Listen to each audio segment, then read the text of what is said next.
దేశవ్యాప్తంగా బీసీల యొక్క కులగణన చేయడం రాజ్యాంగ పరంగా ఏమాత్రం కూడా తప్పు కాదని చెప్పేసి నిన్న సుప్రీంకోర్టు చీఫ్ జస్టిస్ సూర్యకాంత్ గారు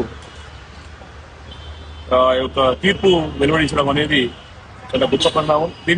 ఈ అంశం మీద ప్రజా ప్రయోజన వాద్యం వేసినటువంటి సుధాకర్ అనే వ్యక్తి మరి ఆయన స్వయంగా ఆ వాద్యాన్ని వినిపించడా లేకపోతే ఏదైనా రాజకీయ పార్టీల యొక్క ప్రాబల్యం ఉందా అనేటువంటి ఒక అనుమానం అయితే వ్యక్తమవుతుంది.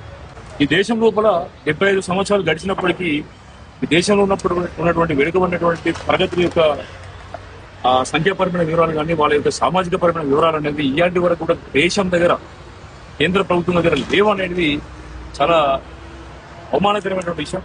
ఒక నిబద్ధత కలిగినటువంటి నాయకత్వం లోపించడం వల్లనే ఇవాళ అది ఇంకా కూడా సంపూర్ణంగా అమలు కావట్లేదని చెప్పేసి మనకు అనిపిస్తూ ఉంటుంది.